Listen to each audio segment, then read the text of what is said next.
तो आज हम पढ़ेंगे कि एक्सपोर्ट करने से पहले हमारे पास आखिर होता क्या क्या है या हमें करना क्या क्या होता है। ठीक है, चलिए। Preliminaries of export. Starting an export business is not an easy task. Export business को start करना कोई अपना आपका हलवा नहीं है दिन से। It needs a proper guidelines and understanding of the foreign market. Proper guidelines और understanding होनी चाहिए आपको foreign market की।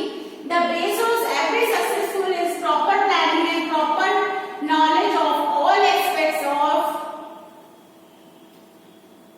बिजनेस। सब चीजें आपको फॉरेन की बिजनेस की एक्नॉलेजमेंट और सब चीजें पता होनी चाहिए।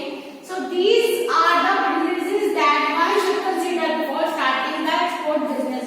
ये सब बातें यहाँ लिखी गई हैं। बिजनेस स्टार्ट करने से पहले आप लोगों को क्या क्या चीजें पता होनी चाहिए एक्सपोर्ट बिजनेस स्टार्ट करने से। Okay, the first selection of business. Business selection is the main आपका वो हो जाएगा, की पॉइंट हो जाएगा। मोड ऑफ ऑपरेशन, आप कैसे ऑपरेट करेंगे चीजों को। Name of for the business, business का नाम आप क्या रखें। ठीक है, सिलेक्शन ऑफ प्रोडक्ट, प्रोडक्ट क्या बनाए। Select effective way of business correspondence, selection of markets आपका। ठीक है, selection of prospective buyer, selection of channel of distribution, understanding risk in international trade. ठीक है, अंडरस्टैंडिंग रिस्क। तो ये सब चीजें हैं जो आपको पहले पता होनी चाहिए। तो आइए अभी हम जरा डीप स्टडी करेंगे।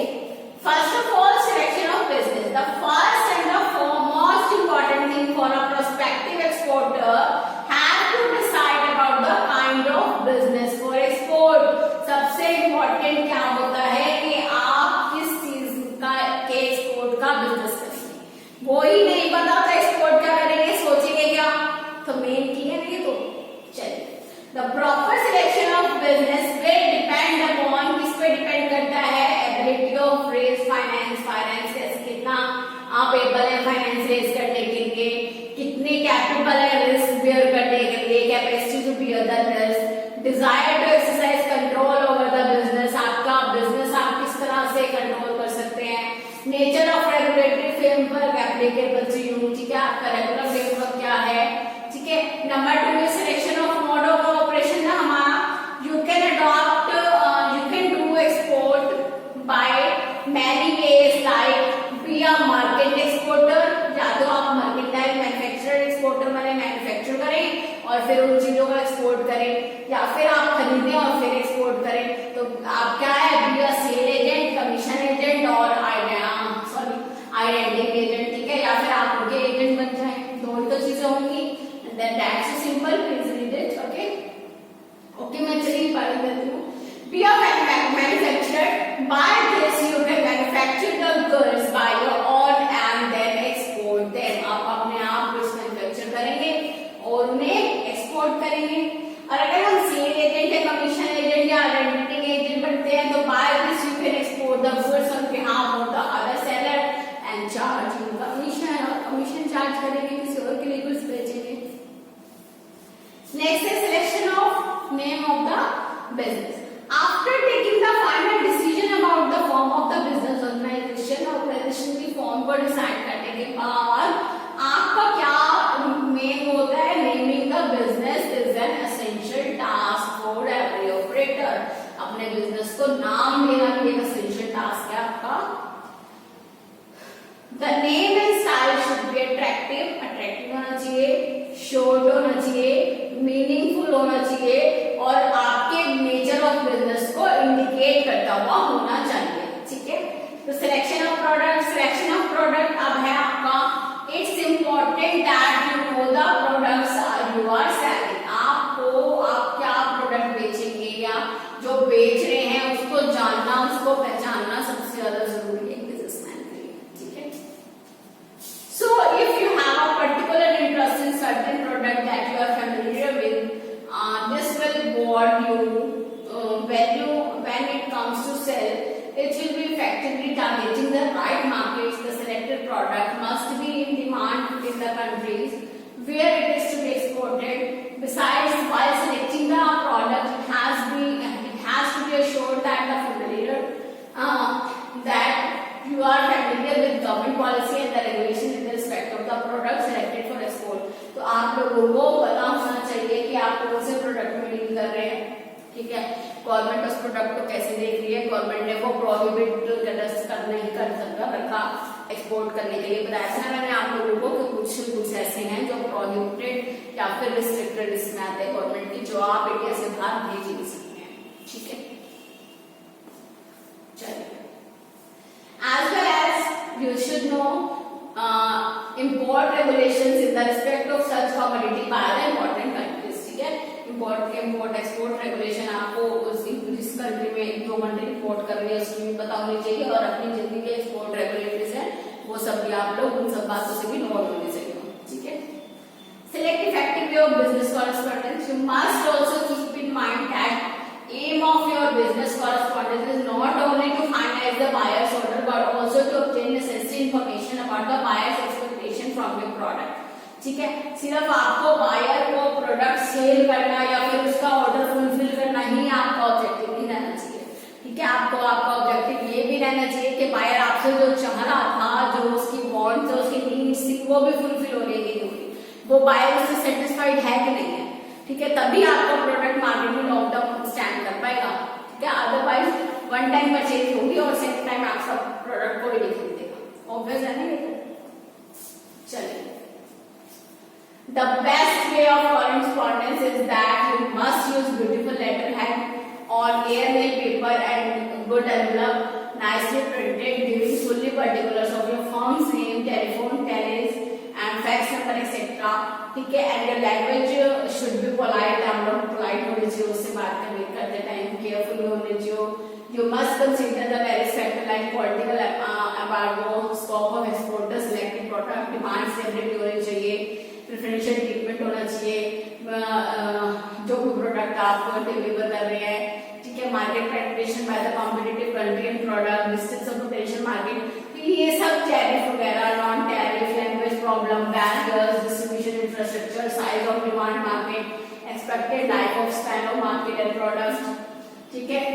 रिक्वायरमेंट्स आपके सेल एंड डिस्ट्रीब्यूशन चैनल, ये सब चीजें आपको क्या करनी पड़ेगी, स्टडी करनी पड़ेगी, ठीक। For this purpose, you should select adequate market information before selecting one or more target market, ठीक है। जो भी आपने 1 या उससे ज्यादा टारगेट मार्केट सेलेक्ट किए हैं वो सब आपको क्या करनी पड़ेगी, पहले एक्सप्लोर करनी पड़ेगी, ठीक है, कि आपका प्रोडक्ट वहां पर कितना स्टैंड कर पाएगा, ओके। चलिए, this information can be collected from the following sources. कहां से लेंगे, ये मैंने आपको लास्ट में पढ़ाया था ना, आया था ना लास्ट में। कहां से इंफॉर्मेशन कैटरिंग का काम करेंगे आप, एक्सपोर्ट प्रमोशन काउंसिल, ईपीसी से, या कमेटी बोर्ड होते हैं इनके ईपीसीसी, ठीक है। Federation of Indian export organisation FIO, ठीक है। Indian institute of foreign trade IIFT, Indian trade promotion organisation ITPO, Indian embassies, जो भी एम्बेसीज जो है अब्रॉड में इंडिया के, उनसे आप इंफॉर्मेशन गैदर कर सकते हैं। Foreign embassies in India, foreign embassies जो इंडिया में डील कर रही हैं उनसे आप इंफॉर्मेशन गैदरिंग का काम कर सकते हैं। इंफॉर्मेशन प्रमोशन इंस्टीट्यूशन अब्रॉड, ठीक है। इंफॉर्मेशन इंपोर्ट प्रमोशन इंस्टीट्यूशन जो भी हैं अब्रॉड के, आप उनको भी कांटेक्ट कर सकते हैं। Overseas chamber of commerce and industry, जितने भी ओवरसीज चैम्बर ऑफ कॉमर्स आपके इंडिया में बनाए गए हैं, ठीक है, उन्हें भी आप लोग क्या कर सकते हैं, कांटेक्ट कर सकते हैं। Various directory, journal, market, import export, जो आपका टाइम्स का जो मैंने आप लोगों को बताया था, है ना, न्यूज़पेपर आता है इंपोर्ट एक्सपोर्ट टाइम्स, वहां से एक्सप्लोर कर सकते हैं। कोई सर्वे वगैरह किया गया है, अगर उसके रिपोर्ट्स हैं तो वो आप स्टडी कर सकते हैं, नेट से डाउनलोड करके करके, ठीक है। नेक्स्ट है आपका सिलेक्शन ऑफ प्रोस्पेक्टिव बायर्स। आप प्रोस्पेक्टिव बायर है तो आप लोगों को सिलेक्ट करने पड़ेंगे ना, तो कैसे करेंगे देखिए। You can collect addresses of the prospective buyers of the commodity from the following sources. Inquiries आप अपने फ्रेंड्स या रिलेटिव से कर सकते हैं, आप लोग जो भी फॉरेन रेजिडेंट हो, ठीक है। विजिटिंग या पार्टिसिपेटिंग इंटरनेशनल ट्रेड फेयर्स या एग्जीबिशन, जो भी इंटरनेशनल लेवल पे इंडिया डेवलप ऑर्गेनाइज कराता है, वहां पर आप लोग पार्टिसिपेट कर सकते हैं, ठीक है। और contact with the export promotion council, community boards and other government agencies, ठीक है, सब मैं आपको पहले पढ़ा चुकी हूँ I think. collecting addresses from various private Indian publication directories available at the cost at general cannot place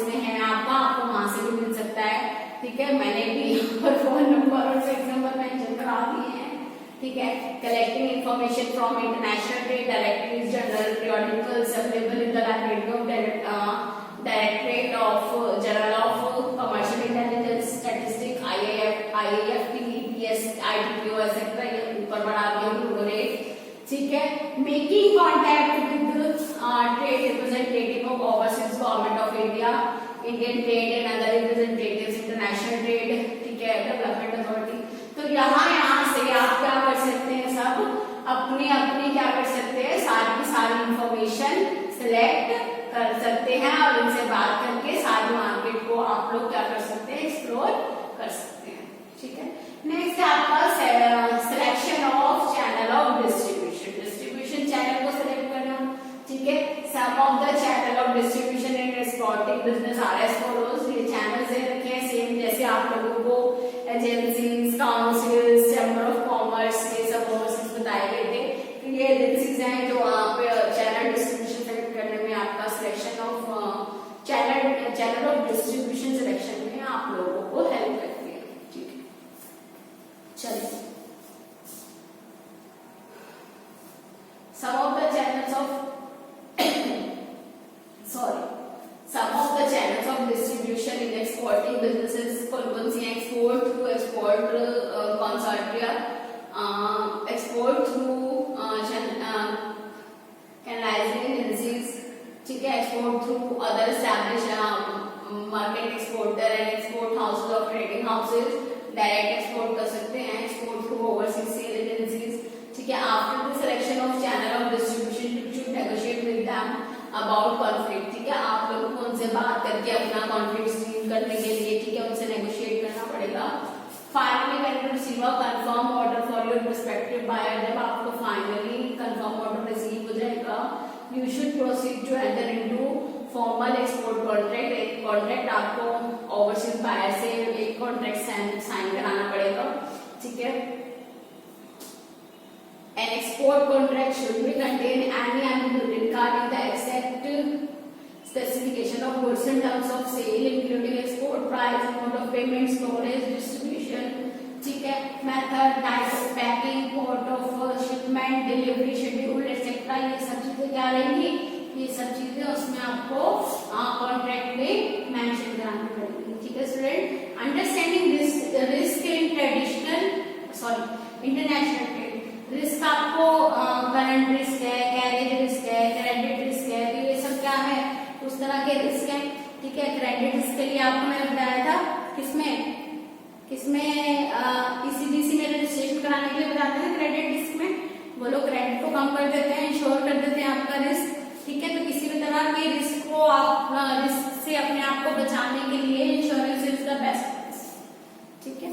चलिए, while selling a product you must consider the following risk. First is credit risk, currency risk, next is carriage risk आपका and country risk. So these risks can be insured to a great extent by taking appropriate steps, ठीक है। आज के लिए इतना ही होता है इसके लिए, ठीक है। सब हमने ऑलमोस्ट वही पढ़ा है जो मैंने पहले भी आप लोगों को डिस्कस करा दिया था, आई थिंक फर्स्ट या सेकेंड ही लेक्चर में करा दिया था, जब डॉक्यूमेंटेशन की बात हुई थी हमारे की क्या क्या चीजें रिक्वायरमेंट है या एक्सप्लोर आप किस मेथड से कर सकते हैं, ठीक है स्टूडेंट। आज के लिए इतना ही, थैंक यू।